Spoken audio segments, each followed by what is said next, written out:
Mr. Bhat of Dalton Capital Advisors is here with us in the studio to talk about the markets. Mr. Bhat, in the break you mentioned that it's more of the same for the markets at this point. Fresh record highs every day.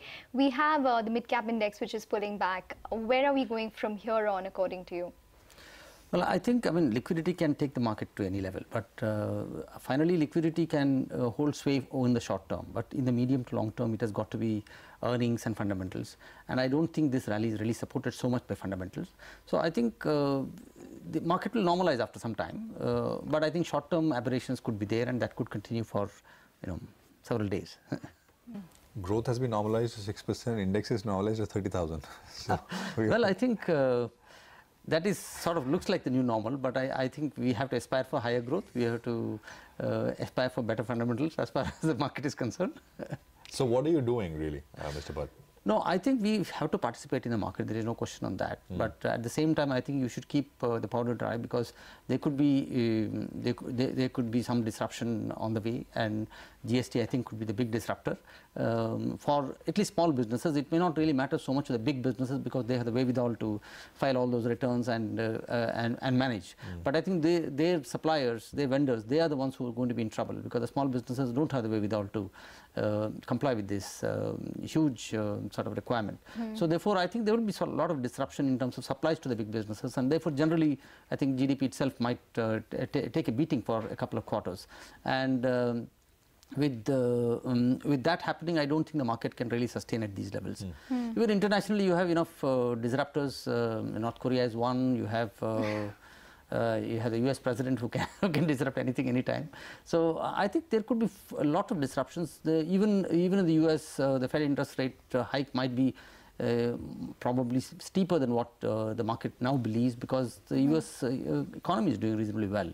So therefore, I think there will be lots of fundamental changes that can happen, and that can influence the market. But given the market at historic highs and IV is at such a low level, and most FIIs being overweight India, so this is the right prescription for something to happen. Okay. So, FMCG is just making fresh record highs every day. HUL, expensive valuations, 45 times FY19. Godrej Industries, fresh high for that one. How would you approach that space? Are valuations running beyond themselves at this point, or do you think that the rural demand is possibly going to be a theme that will play out more significantly? Well, I think at current valuations, most of these FMCG stocks require better earnings growth to justify these valuations. So therefore, now it is, at least the market feels that the growth numbers should be much dramatically higher than what they have shown.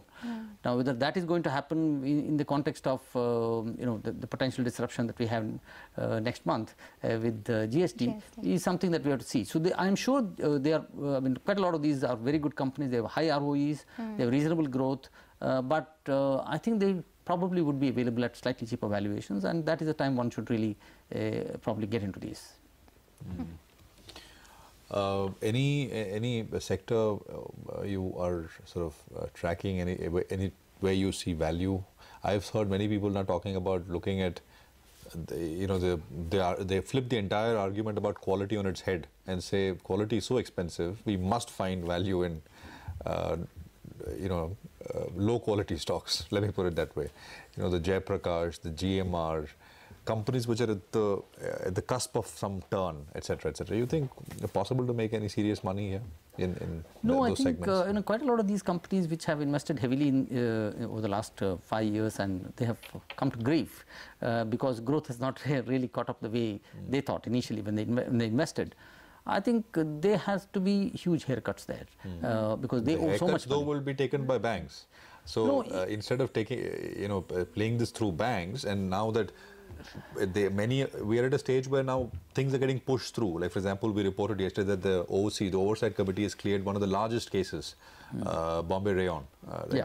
So many more will get pushed through. The Ultratech JP deal was coming to fruition. Money will come in. That will repay some of the debt. Banks next week are expected to restructure the rest of the debt into sustainable answers. So, many of these businesses are at some turning point. Now, what is the equity value is difficult to derive in many of these. when you require the lenders to take such huge haircuts, I don't think equity shareholders can profit out of this because they are the last ones in the queue. So therefore, the lenders will make sure that either there is more equity brought at these levels, which is fine, but the older equity shareholders may not be allowed to make a lot of money. There may not be a lot of equity value left there because they are taking haircuts of 40–50%. So therefore, I think while the market may hope for something dramatic to happen, but I don't think there is too much value there. And the fact is that for the last 3–4 years, they have not been able to probably service interest. So therefore, there will be certainly, when such large haircuts are there, there will be certainly some right of recompense. So it is not as if equity shareholders can have a big day there. Okay. All right, Mr. Bhat, we've completely run out of time. Always a pleasure speaking to you. We need to wrap the show. Stay tuned. Halftime report.